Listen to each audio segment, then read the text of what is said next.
Niisiis,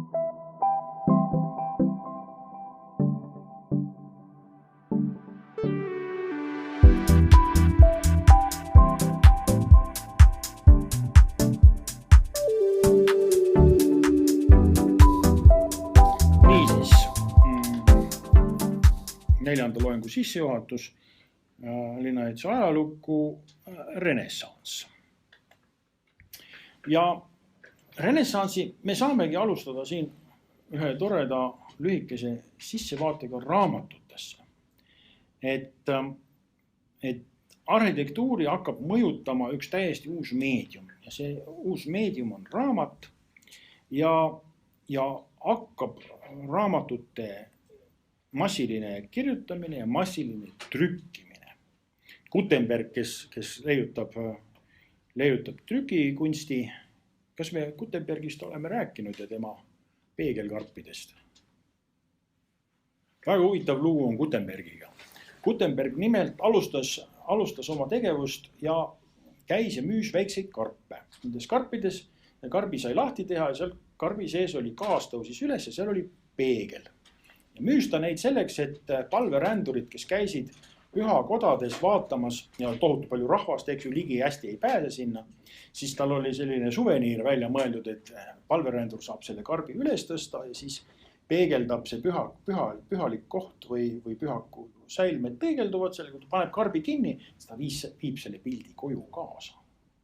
Et selline esimene kopeerimisvahend, tõsi, ainult puhas ideaalne kopeerimisvahend. Ja natukese hiljem tuleb ta, kuna ta on ka kullassepa kunsti õppinud, siis ta tuleb graveerimise juurde ja teeb esimese trükipressi, veinipressist teeb esimese trükipressi ja selle idee materialiseerumiseks on, et kui kujutada ette, et lehekülje tähed on kõik standardse suurusega ja igale standardsele maatriksile või igale standardsele kvadratuurile vastab üks täht. Ta on õige suurusega, kui me laome need tähed üksteise kõrvale, neid tähti meil peab olema palju, aga me saame lehekülje kokku ja seda lehekülge me võime tiražeerida siis mitmeid kordi. Ja trükikunst 1400 lõpus, mul ei ole hetkel praegu päris hästi peas, millal esimene raamat on trükitud, aga umbes 2-30 aastat hiljem on juba eestikeelne katekismus jõuab Lübeckis siia, mis on juba trükitud.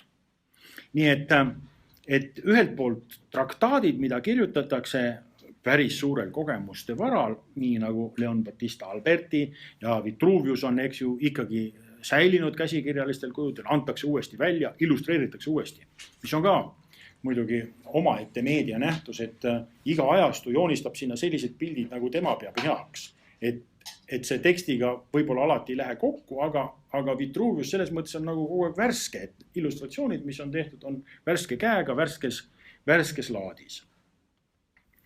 Ja võib-olla, et Alberti puhul me saamegi rääkida moodsa maailma või modernistliku maailma tekkimisest. See modernismiga on muidugi probleeme. Kui me nüüd ütleme, et modernism algab, eks ju, varajasel või hilisel keskajal, no ma arvan, et ta algab siiski hilisel keskajal.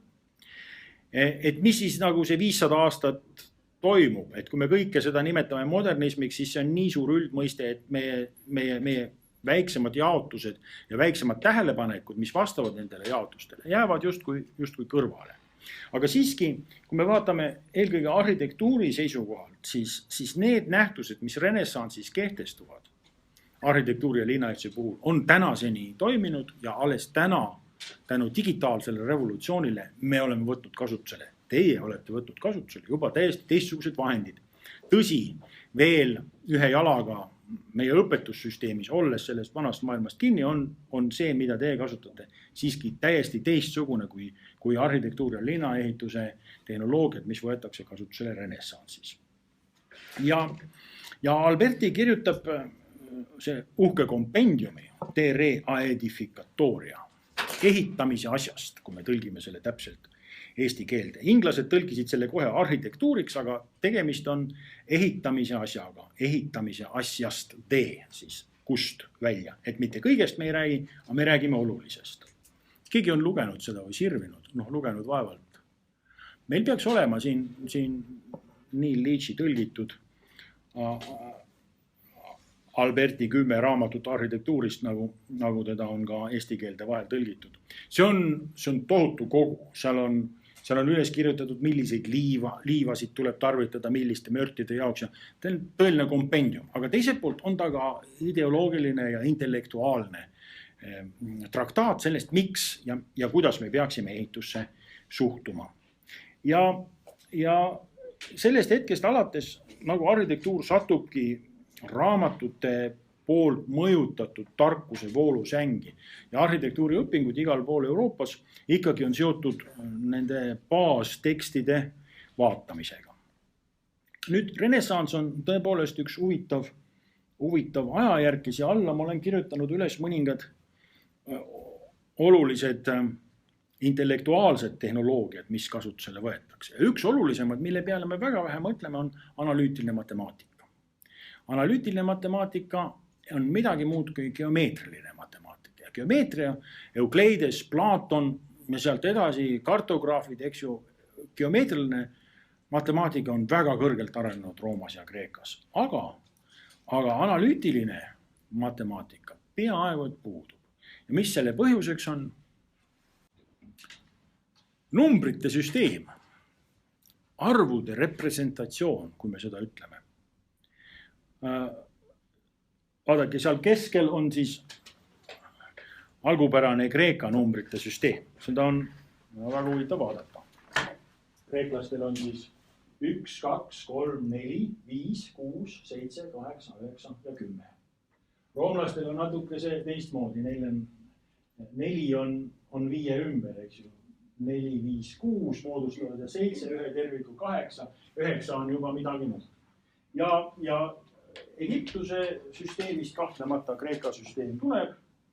1, 2, 3, 4, siin on 5, 6, 7, 8, 9. Siis loendussüsteem ja kümnendsüsteem kahtlemata näppudest on tulnud.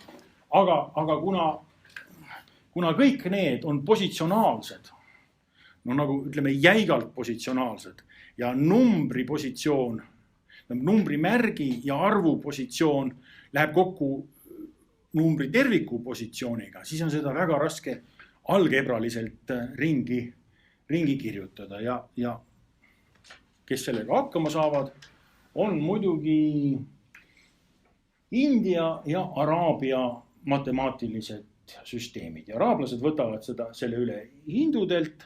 Hindud omakorda Brahmani süsteemidest, mis algupäraselt ka on lugemine, eks ju, 1, 2, 3, 4 on rist, aga 9 on kõik erinevad numbrid. Et seal ei ole nagu tegemist positsioneerimisega ja juba kümnendsüsteem, 10 erinevat numbrit laseb algebral hakata arenema ja väga omapärane ongi, et kui islami vallutus tuleb, eks ju, 600. aastast võtab kogu Araabia ja Hispaania poolsaare enda alla ja teiselt poolt, eks ju, jõuab Bütsantsini, seal tekib Ottomanide impeerium, siis filosoofia, matemaatika jõuab hoopis kõrgemale tasemele kui keskaegses Euroopas ja levib sealt uute teooriate, uute arvusüsteemide levib Kesk-Euroopasse ja siis võetakse kasutusele täiesti uus matemaatiline mõtlemine, kui me nii võiksime öelda. Näete, siin hindude puhul ka juba 0 tuleb, eks ju, käiku.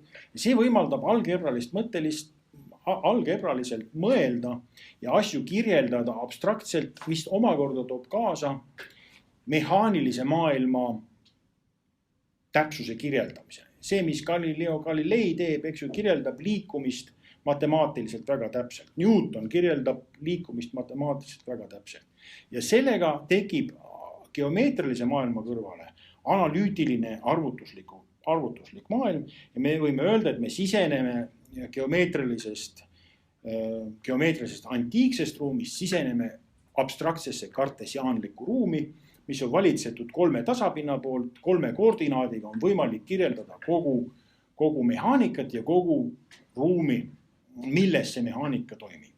Ja Talibor Wesley ütleb, et see on andnud matemaatikale absoluutse võimu moodsa maailma ees ja nagu kõik muud poeetilise, kultuurilise ajaloolise maailma nagu alavääristanud.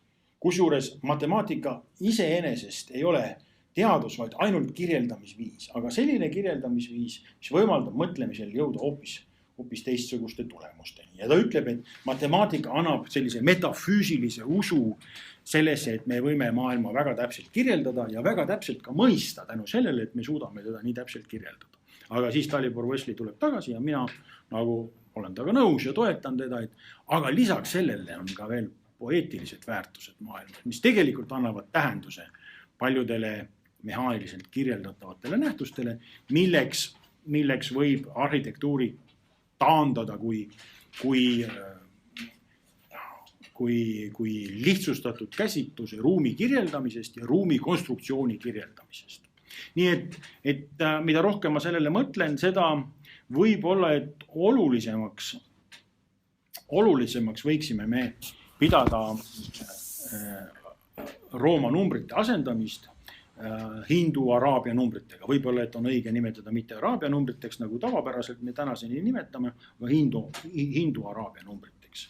Ja siis ka anatoomiline joonistus ja perspektiiv ja perspektiivi kui analüütilis-geomeetrilise süsteemi kasutuselevõttu. Ja sealt on nagu ainult üks samm tõesti kartesiaanliku ruumini. Niisiis vasakul pool me näeme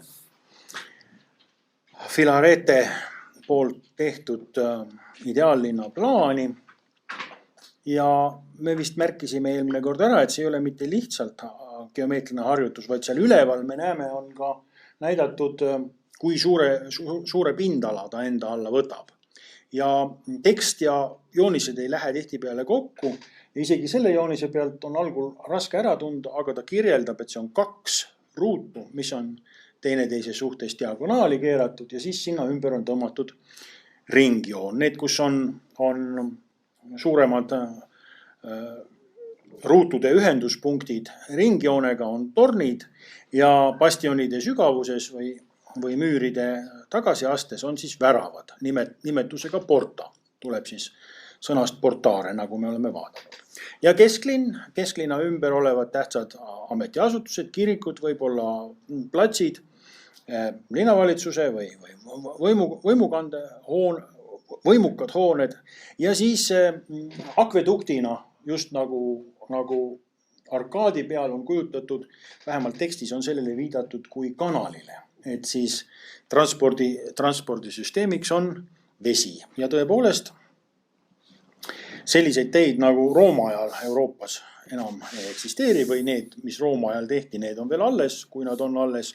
Via Appia näiteks läheb kesklinnast, Kolosseumi juurest hakkab minema, jõuab Diokletianuse Caracalla termideni ja Caracalla termidest läheb kuni väravani välja, väravahoonet, mida me ka vaatasime. See on tänase päevani väga heas seisukorras. Düreri ideaallinna kohta võib veel öelda, et see on ainult keskosa tema kavandusest.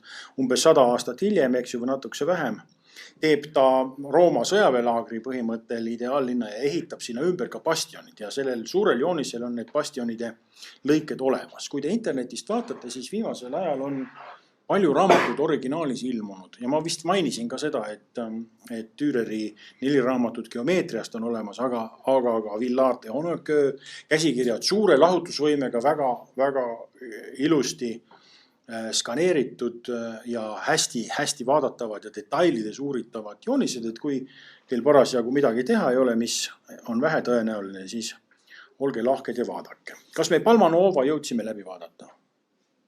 Aga võt siis vaataksime Palma Nuovat, ühte hilisemat ideaallinna, mis on ka ehitatud. Niisiis, Palma Nuova. Tundmatu autor 1593. Meil raamatukogus on olemas kaks raamatut ja mõned pildid on sealt võetud, seal on kindlustusehitused. Ma olen nüüd unustanud selle täpse nimetuse, aga kui te vaatate fortifications, siis selle alt tuleb kindlasti välja. Seal on nagu paljude hiliskeskaegsete linnade juurde, kuidas siis bastionide vööd ehitati. Aga siin on siis tegemist täiesti uue linnaga. Me näeme, et ette nihutatud bastionid, siis sellised ümarad käigud siin viitavad sellele, et seal on tavaliselt selles muldkehas sees on püssirohulaod, relvade laod, neid välisserva mööda käivaid käike nimetatakse kasemattideks. Miks? Ma ei ole seda järele uurinud. Aga need käigud olid olulised ka selleks, et teada, kas vaenlane on kusagilt juba õõnestustegevusega bastionide alla kaevanud ennast. Aga siis bastionid, valikraav, radiaalne süsteem, et kahureid oleks võimalikult kiiresti vedada ühest kohast teise ja siis vastavalt sellised trapetsi kujulised partsellid. Nüüd natukene on seda muudetud, me näeme, et teda on lihtsamaks tehtud, siin on tekkinud kaks eraldiseisvat väljakute kompleksi ja veel sellised piklikud prantsusepärased tänavaväljakud. Katedraali põhiplaan on sinna ilmunud, mis annab meile teatava suurusjärgu sellest, milline see linn võiks olla. Aga siiamaani ikkagi radiaalne süsteem. Ja siia 1695 on siis ehitatud see linn ja ka täidetud kvartalitega. Me näeme, et seda on veel modifitseeritud. Kahekaupa on keskväljakutega need kvartalite siilud, mida me siin näeme. Ja siis kuusnurgale heksagoonse ülesehitusega on see linnastruktuur tehtud. Kontsentriline.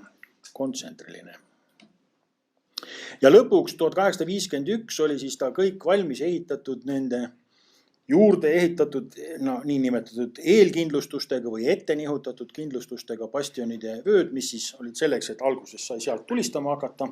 Tulistati sealt siis kergematest relvadest ja kui vaenlane lähenes, siis nende bastionide äravõtmine oli lihtne, siis taanduti kindluse päris bastionidele. Ja kui vaenlane läks kaugemale, siis vallutati need bastionid uuesti ära. Siin on nüüd, me näeme seda, ma suumisin nad kokku ühte sellisesse suurusjärku, et milline see linna areng on olnud ja tõepoolest sellisena on ta ka ehitatud. Google näitab meile, et ta on olemas.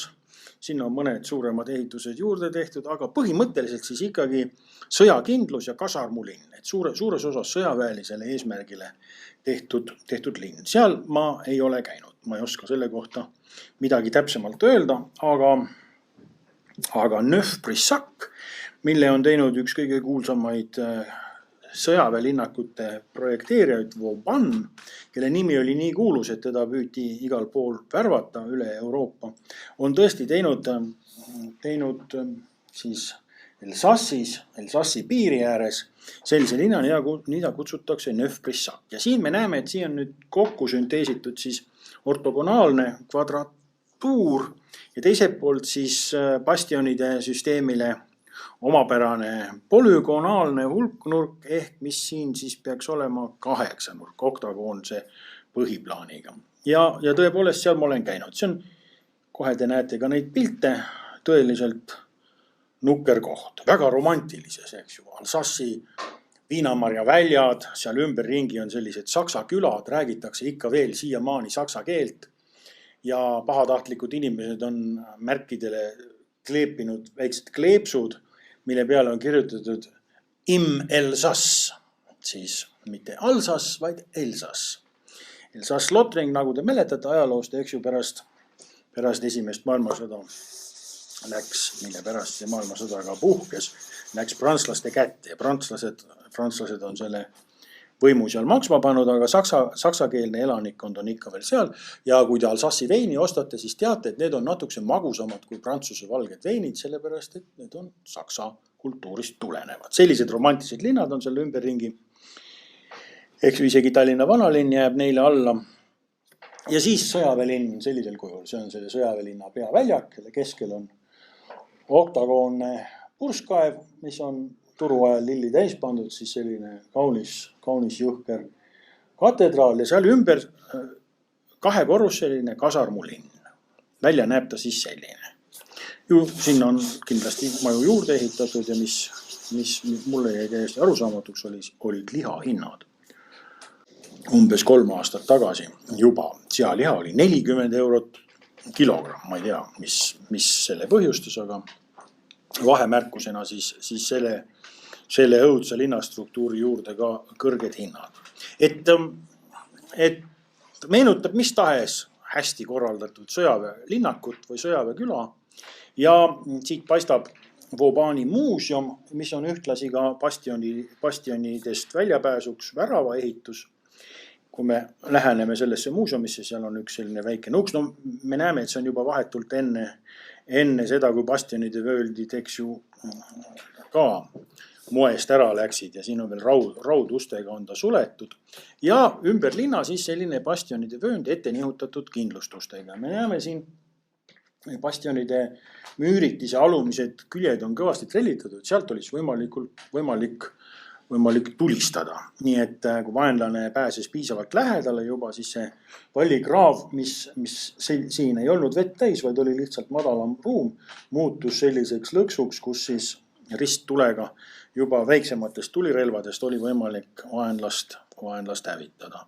Ja suure värava asemel on siis selline väike kitsas kinni müüritud sissepääs sinna ja me võime orderi peal juba näha seda välja nihutatud triipu, mis Philbert Delorme arvates on Prantsuse orderi tunnusjooneks, et kui seal on sellised kandilised või ümarad plokid, mis sellest välja tulevad, siis Philbert Delorme ütles, et ma olen projekteerinud Prantsuse orderi, siis Itaalia orderite eeskujul.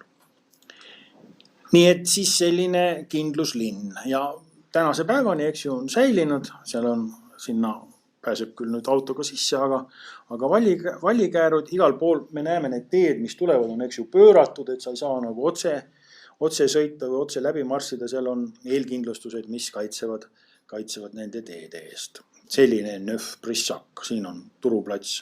Ja linna keskne plats on turuplats ja parkimisplats, sinna võitegi oma auto jätta. Nüüd geomeetria, millele me viitasime, eks ju, näitab seda, mismoodi see bastionide geomeetria tekib, seetõttu, et võimaldada siis kõige suuremat laskesektorit kahuritele. Kahurid siis dubleerivad üksteist, võivad aidata külgedelt, kui tulejõudu jääb väheks ühes konkreetses kohas. Ja keskaegsed linnad saavadki enda ümber nüüd pärast siis 1400 keskpaik saavad enda ümber bastionide vööd, nii nagu ka Tallinn, mille projekteerijaks on Erik Dahlberg, Rootsi sõjaväe insener ja arhitekt, kes käis spetsiaalselt õppimas seda. Rootsi riik saatis ta Itaaliasse neid bastione õppima ja tema üks kaastööline või talle allunud ohvitser Paul von Essen on siis näiteks kavandanud ka Pärnu bastionide vöö.